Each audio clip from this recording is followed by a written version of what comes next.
안녕하세요. 법률방송 초대석의 전혜원입니다. 자신의 삶에서 인상적인 업적을 달성하고 성공한 사람들에게는 분명 무언가 특별한 점이 있을 겁니다.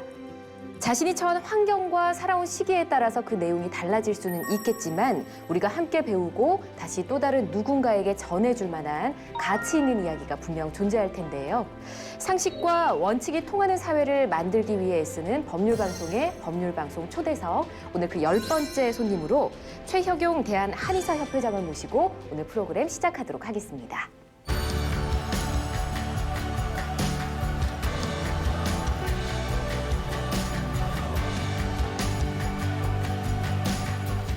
안녕하세요. 반갑습니다, 협회장님. 네, 반갑습니다. 안녕하세요. 첫 번째 질문을 좀 드리고 싶은데요. 검색을 좀 해보니까 시골에서 태어났다라고 얘기를 하셨더라고요. 얼마나 시골이었길래 왜 본인을 촌사람이라고 표현을 하셨을까요? 아, 예. 실제로 촌사람이라서 촌사람이라고 한 거예요. 오. 제가 본 적이 네. 경상북도 고령군 우곡면 야정리라고 돼 있어요. 야정리요? 네네. 그런데 네. 대부분 본적이 그냥 본적이잖아요. 네. 태어난 곳이나 자기 주소하고는 다르잖아요. 네. 저는 그 본적지가 실제로 제가 태어난 물리적인 현장이에요.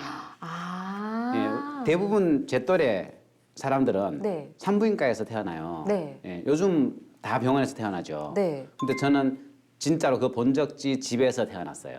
와. 그 집 안방에 우리 엄마가 신발 벗고 들어갈 때 네. 내가 저 신발 신을 수 있을까 없을까 진짜 걱정을 했고 어마어마한 난산을 해가지고 예. 간신히 실제로 저를 낳으셨고 다행히 살아나셨어요. 아니 그러면 저희가 혹시나 뭐 사극에서 봤던 그런 비슷한 모습, 그런 집 안에서 방 안에서 출산을 하신 거네요. 네, 그리고 저를 받으신 분은 저희 할머니, 친할머니. 와. 시골 맞죠? 예. 그 제가 지금도 어릴 때 기억이 나는 게 우리 시골에 전기가 들어와가지고 마을 잔치하던 게 생각나고요. 도시로 나가려고 하면 나룻배를 타고 강을 건너가야 됐어요. 그 나룻배 대신에 다리 만들어질 때 또 동네 잔치를 했습니다. 네. 그러니까 지금 생각하면 전기도 안 들어왔죠. 네. 나룻배를 타고 밖으로 나가야지 외지 문명이랑 접할 수 있었죠. 모든 주민들이 농사를 지었죠. 그리고 몇몇 가구들만 모여있는 동네였죠. 굉장히 전형적인 시골이었다고 생각합니다. 그렇군요. 아, 촌사람이라고 표현하셨는데 그 시골에서 그럼 이제 도시로 나오게 된 뭐 시기가 있었을 것 같은데요. 언제 나오시게 된 거예요, 그러면? 대구로 나온 건 초등학교 때였고요. 아, 대구로 나오셨군요. 네. 그리고 서울로 올라온 건 대학교 때였어요. 아. 예, 제가 서울 구경을 처음 한 게 대학교에 입학 시험 치러 온 거니까. 네. 예, 그 전까지는 촌 사람이었다가 대구 사람이었죠. 초등학교 5학년 때 처음으로 이제 한 학년에 여러 개의 반이 있는 네. 학교를 갔는데 제가 깜짝 놀랐어요. 왜요? 그 전까지 제가 다녔던 초등학교는 다 기와집이었거든요. 아, 그렇군요.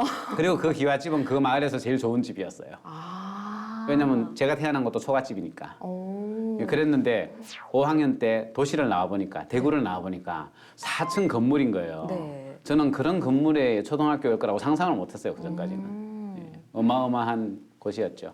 대학 갈 때 그러면 우리가 일명 얘기하는 서울 구경 이런 걸 처음 해보신 거네요. 네, 그렇습니다. 입시 그 원서내로 가셨던 거예요, 그러면? 원서는 제 네. 친구 아버지가 대신 내주셨어요. 저는 진짜로 시험 치러 올 때 처음 서울 왔어요. 우와, 그래도 굉장히 긴장하셨을 텐데 합격하셔서 대학도 잘 다니시고 하신 거네요, 그래도. 그러네요. 자, 근데 지금은 업무의 그 넓이가 이제 전 세계로 뻗쳐져 있다고 제가 들었거든요. 어느 정도인가요? 규모를 좀 알려주시면 좋을 것 같아요. 그러니까요. 제가 그렇게 서울에 올라왔고 예. 졸업을 하고 한의원을 하나 하다가 회사를 세웠고 네. 한의원 한 70개 정도 하고 또 제약회사도 세웠고 네. 그러다가 이제 중국에도 회사를 진출시키고 미국에도 진출을 시키고 예. 그 미국에 진출할 때는 제가 미국 가서 몇 년 살았어요. 그리고 우리 가족들도 미국 가서 살고 예, 그러니까 미국 생활도 해보고 중국 생활도 해본 셈이죠. 예. 그러고는 제가 ISO라고 있습니다. 국제표준기구라고 하는데요. 네. 그 국제표준기구에서는 제가 그 전문위원이 됐어요. 그러니까 TC249라는 곳인데 테크니컬 커미티 249라는 곳에서 네. 전문위원이 돼가지고 이제 국제회의를 하게 되잖아요. 아. 그럼 그 국제회의를 뭐 베를린에서도 했고 네덜란드에서도 했고 남아프리카 공화국 더반에서도 했고 뭐 또 여기저기 국제회의 하러 다니죠. 네. 뭐 최근에는 장관님 모시고 WHO 제네바의 국제회의도 갔다 오기도 했죠.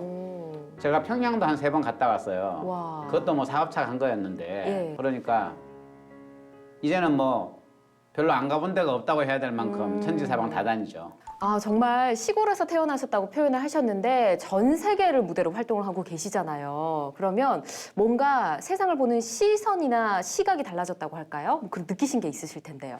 예, 제가 첫 번째로 생각이 드는 게 우리가 예를 들면 통 안에서 예. 통을 굴리려고 하면 얼마나 힘들겠어요. 한번 상상해 보세요. 통 안에 들어가 있어요. 근데 그 안에서 굴리려고 하면 정말 너무 힘들 거예요. 힘들죠. 예. 근데 통 밖으로 나오면 바깥 세상을 보면서 이 통을 어디로 굴릴지를 내가 보면서 그쪽으로 굴려갈 수 있잖아요. 네. 훨씬 쉽죠. 네. 제가 시골에서 태어나서 시골에서만 자랐으면 내가 시골 사람이라는 인식도 없었을 거예요. 왜냐하면은 아라는 것이 비아가 있어야지 아를 규정하기가 쉽잖아요. 그렇죠. 예. 근데 제가 도시로 나오니까 시골이 보이게 된 것이고 한국을 벗어나니까 한국이 보이게 된 거죠. 그러니까 저는 통 밖에서 통을 굴릴 수 있는 힘을 제 지평이 넓어지면서 얻을 수 있었다고 생각을 해요. 좀 더 폭넓게 경험할 수 있었다는 것은 뭐 저한테는 굉장히 큰 기회가 됐다고 생각합니다. 제가 시골 사람이고 예. 촌에서 태어났다는 걸 자랑스럽게 생각하는 이유입니다. 계속해서 지평을 넓혀 나가는 그 과정 중에 하나가 또 한의학이 아니었을까 생각이 드는데 경희대 한의대를 선택하신 이유는 뭘까요? 아, 제가 고등학교 다닐 때 네. 뭐 사춘기 때 다 그렇잖아요. 이게 막 삶과 죽음의 문제, 뭐 나는 어디서 와서 어디로 가는가 오만 잡생각을 다 하잖아요. 네. 공부하기 싫으니까. 제가 그때 그런 생각에 빠졌어요. 빠져가지고 그거를 뭔가 해결을 해보려고 생각을 하니까 저 같은 종류의 사람들이 흔히 그렇지만 일단 해결책을 책에서 샀습니다. 네. 그래서 5만 종류의 책들을 우선 사가지고 막 읽기 시작해요. 그게 뭔가 해답이 있을까 생각하고 그때 읽었던 책 중에 하나가 네. 이제는 돌아가신 분인데 여익구 씨가 쓴 민중불교인문이라는 책이 있었어요. 아. 제가 그 책을 보고 아 뭔가 해답이 불교에 있겠구나 네. 생각하고 절에 찾아갔어요. 절에 찾아갔는데 그 절에는 불교 학생회가 있었어요. 아. 그러니까 저 같은 고등학생들이 다 모여 있는 곳인 거예요. 네. 근데 또 하필이면 모여 있는 데가 우리 학교는 남학교거든요. 네. 남학교에 남학생들만 모여 있는 게 아니라 다른 여학교에 여학생들도 모여 있어. 네. 그러니까 얼마나 또 신이 나겠어요. 재밌겠네요. 예, 시작할 때는 제가 고상한 철학적인 의문을 가지고 시작했는데 가보니까 재미가 나는 거예요. 어린애들이 남자애들, 여자애들이 다 모여 있으니까 맨날 같이 수련회를 가고 무슨 봉사를 하고 초파일 있으면은 막 대대적인 행사를 하고 네. 신이 날 거 아니에요. 그래서 제가 절에 빠졌어요. 예, 이제 아, 절 그러시군요. 오빠되는 교회 오빠가 아니고 아, 절 절 오빠. 오빠, 네. 절 오빠가 돼서 신이 난 거예요. 네. 그래서 제가 고등학교 2학년 때는 아예 여름방학, 겨울방학 때 암자에 들어가서 살았어요. 절에 가서 사셨다고요? 예, 알봉산이라는 네. 산이 있었는데 네. 그 산 안에 절이라고 할 수 없어요. 작은 암자가 있었어요. 네. 그 암자에 제가 가가지고 살았어요. 방학 동안에. 쌀 짊어지고 올라가서 쌀을 짊어지고 들어가야 돼요? 매일 아침 저녁으로 제가 예불 모시고 아. 그 전기가 안 들어오니까 양초 이렇게 켜놓고 네. 예, 그렇게 제가 살았어요. 그때는 아주 진지하게 출가할 생각을 하기도 했어요. 와. 아니, 정말 이렇게 그냥 하시는 말씀 아니고 진짜 출가를 생각하셨다고요? 아니 뭐 그 나이 때 그런 생각 안 하는 사람이 어디 있겠어요. 예, 다 그런 생각 들죠. 와, 대단하네요. 그러니까 보세요. 동양학을 공부하고 싶어졌죠. 예. 불교 철학에 매료가 됐죠. 네. 절 생활이 행복하죠.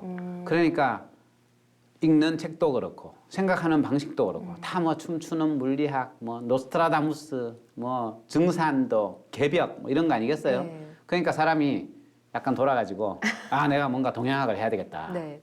생각하고 그때 제가 이과였단 말이에요. 네. 갈 만한 데가 이과 중에서 동양학을 할 수 있는 데가 한의대라고 생각이 들어가지고 아, 뭐 네. 전과 생각은 안 하셨고요? 처음엔 전과 하려고 그랬죠. 예. 그래서 내가 문과로 가서 동양사학과를 갈 생각을 했어요. 동양사학과. 예, 네. 제가 이제 그때는 통일될 거고 만주, 시베리아까지 우리 국력이 다 뻗쳐져 나갈 거라고 생각을 해서 제가 동양사학을 전공해서 만주 땅, 시베리아 땅을 갖다가 다 이렇게 답사도 다니고 네. 막 그런 상상을 했죠. 담임 선생님 찾아왔어요. 선생님 제가 문과로 바꾸랍니다. 선생님이 엎드려 버쳐라. 그래가지고 아주 혼이 나고 네. 에이 그러면은 이과 중에서 동양학 할 수 있는 데를 찾자. 그게 한의대라고 생각을 해서 오. 한의대 갔죠. 부모님도 동의해 주셨고요. 아, 처음에는 부모님 당연히 슬퍼하셨죠.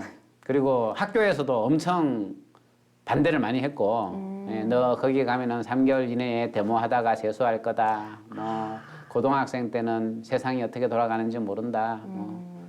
정말 여러 가지 말을 많이 들었죠. 그분들 말씀 지금 생각해도 틀릴 말씀이 아닌데 그때 저는 네. 진짜 동양학을 해야 되겠다는 무슨 사명감 같은 걸 느끼고요. 한의대를 가게 된 거죠. 그렇군요. 한의학 선택하게 된 계기가 정말 파란만장하다는 생각이 좀 듭니다.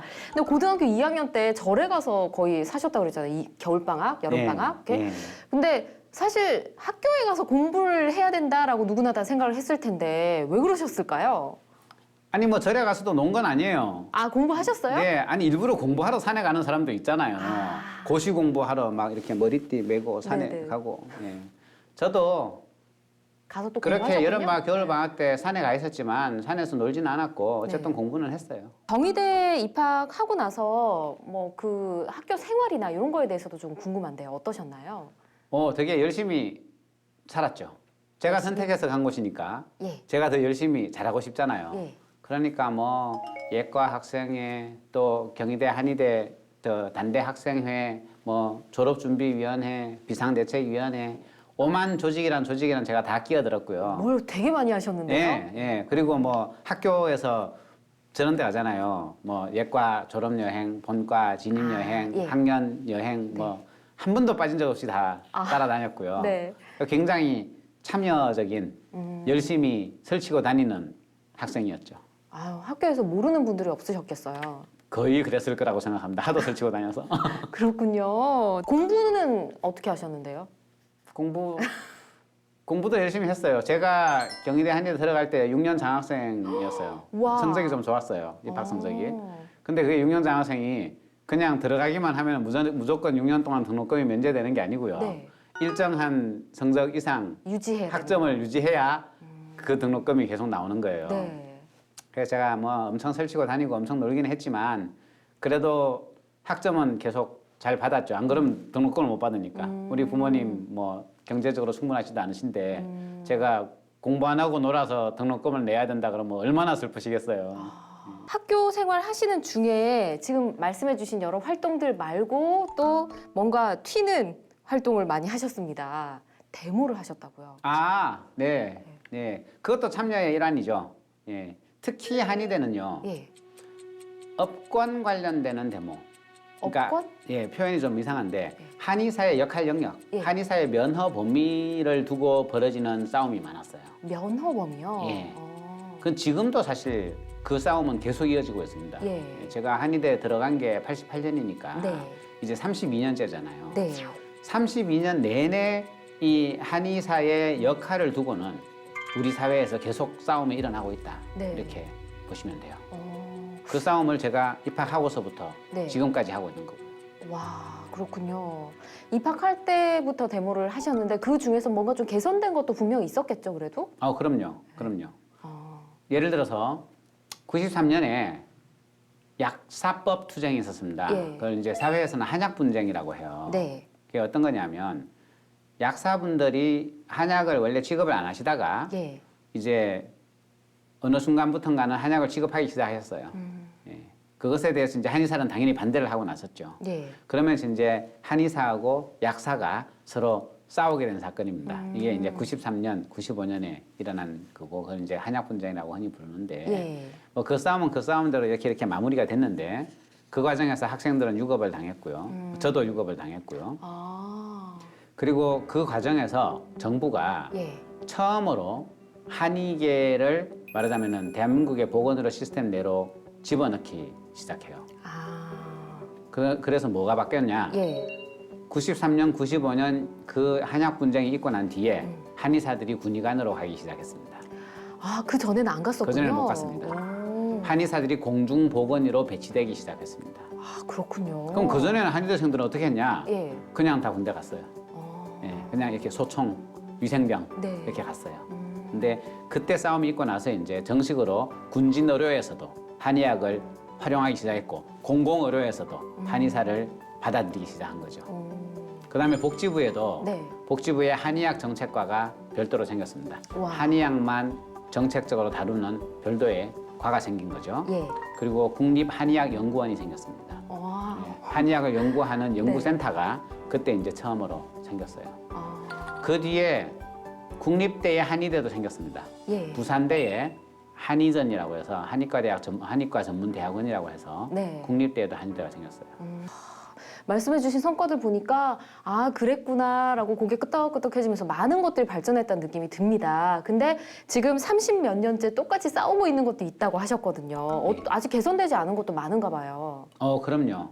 사실상 진짜 개선된 건 거의 없다라고 봐야 됩니다. 아, 지금 제가 방금 네. 말씀드렸던 거를 저는 이제 형식적 제도화라고 부르는데, 네. 그러니까 과거에는 형식적으로나 내용적으로나 제도의 차원에서는 안 쓰인 겁니다. 그냥 민간 시장에서만 쓰였던 거죠. 네. 그러니까 어떻게 보면 우리 국민들이 한의학을 원하고 써왔기 때문에 계속 활용이 유지가 되어 온 됐다는 거고요. 거고요. 예. 네. 그리고 이제 90년대에 워낙 크게 싸움이 일어나고 세상이 관심을 갖게 되니까 비로소 일부 제도화는 합니다. 복지부에도 생기고 국립대에도 생기고 연구원도 생기고 공공의료 군진의료도 하고 네. 그러나 다 형식적으로만 일부만 들어가게 되고 네. 진짜 내용상 한의학을 제대로 활용하는 건 여전히 쓰지 못하고 있어요. 없다고요? 점점 더 못 쓰고 있습니다. 아, 제가 예를 네. 한번 들어볼게요.